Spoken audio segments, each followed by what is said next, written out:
câu không câu không để tao kia đấy cái bụi ở đây của bà gánh thấp nhé lên nhà hoa nó khô còn mấy sẽ cãi những lăn có phải đấy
đấy không có sâu vào không có sâu vào không có sâu đấy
cái bằng ngó bèo giang lênไปห้ามเขียวบ้านที่จีโบ้ไปยังไม่ไปเจ้าผู้ใหญ่กว่าก็ไม่เรียกห้ามเขียวได้ไม่อีอย่างนี้เปล่ายาโอ้มันง่ายไม่เอาไปไหนมึงเอาเลยเขียวมึงเคยเขียวโอ้ยฉันยำถึงหน้าถึงเต๋อจะกระเป็นจังเป็นcái mắt cái phục đấy mắt chú không biết hại chú nhiệt na gọi là na bốc nằm như cái bốc pin cái con này cái ông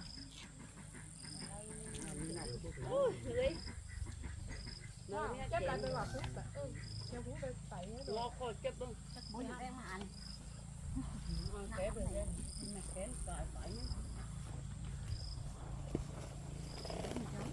bác có là có người con tháo bảo đâu luôn ngày mấy mình khổ rồi bên hải mai nó là con câu có được không? Cùng được hơn cái thân nó như con cụ đi cô mang xuống để là mang xuống thả này không xuống có thả gì đây á vậy thả củ quá nữa ăn ngô của mình biết hoài cho anh chết chưa đang nằm đấy thử ngồi bắt anh cứ đặt ở đây là ăn 37 ăn tí bà ăn hết đấy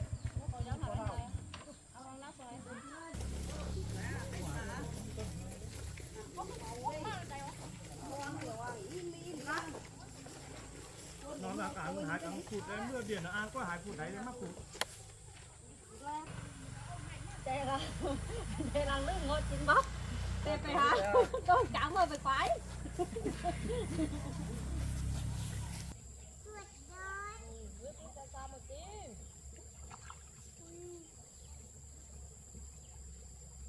con to to một tí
Thế nào? Có nhiều lắm nhưng mà con tẻ. Để con cho thế. Con lấy đi. Lấy ra đi bà. Nó ăn ở trong này rồi. Nó ăn sâu thế. Các anh ở bên kia câu được không?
ơi.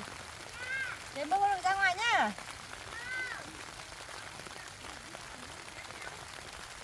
Trời mưa đấy. Mưa to lắm đấy.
Xong rồi để cô tưới nhá. Mà con lấy muỗng ra đi trời mưa. Lấy phần trời mưa phùn đấy.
Cái hành này cũng phải cho phân xuống thôi nhỉ.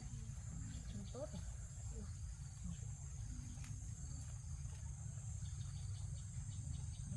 Lần sau mình đổ sạch quá nhỉ.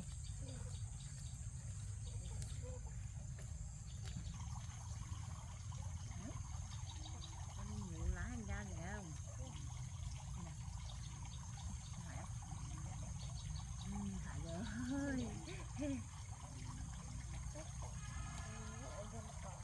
Cỏ quá nhỉ. Gần cỏ.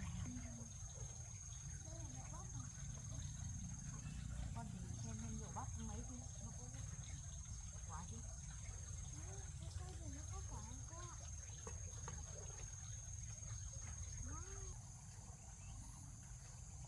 Con đi xem dưa hấu xem nó có quả có ra nhiều chưa.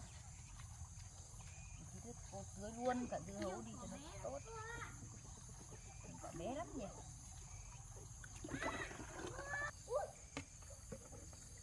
Ôi cô, Ơi, quả dưa hấu to to được 1 ký rồi ấy. con đừng có sờ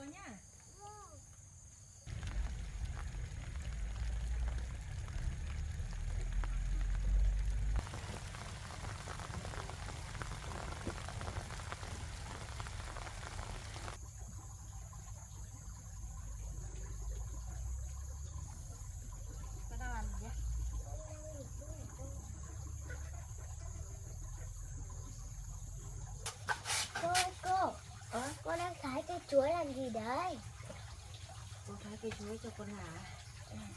Con gà cũng ăn được chuối á cô?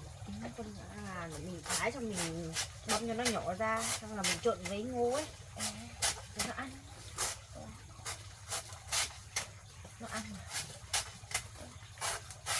Gà mình lớn phết rồi đấy con ạ, tí nữa con đi cho nó ăn con xem nhé. Vâng. Mà cô, ngày mai hay ngày kia là con đi học rồi á.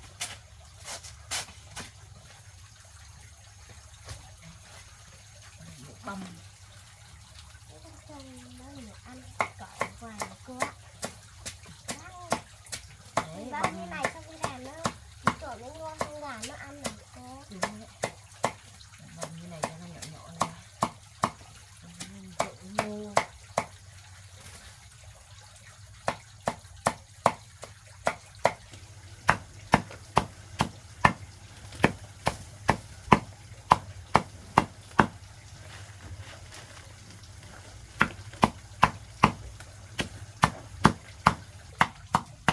Cô ơi cô, sắp được rồi cô nhỉ? Sắp được rồi. Để cho nó gọi là nhỏ một tí nữa.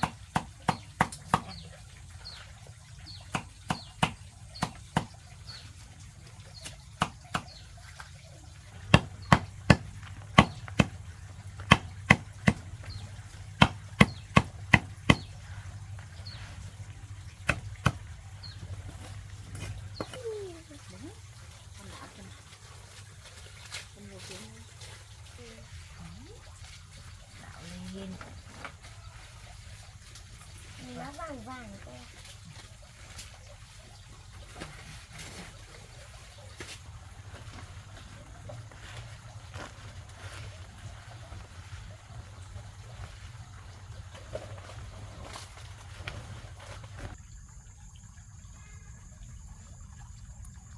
Ăn nhá. Con đi cẩn thận nhá. Nhắm vào dưa này đi nhá.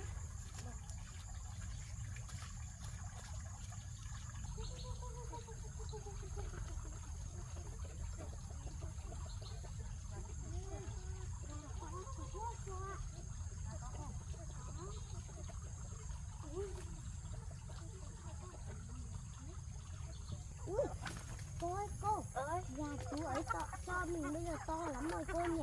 Đấy là chú quét cho mình ấy. Đấy, to lắm rồi. Lúc mới con là một bé mà bây giờ con đu.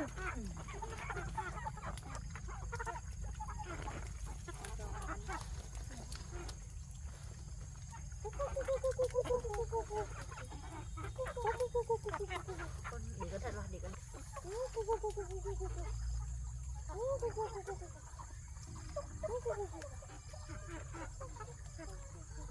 Ăn đi.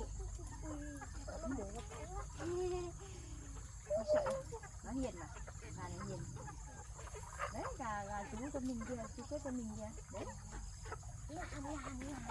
Đấy, con này. Đấy, lớn lắm rồi nhỉ. Mình lui ra đây một tí con này, để cho nó ăn. Đây đây.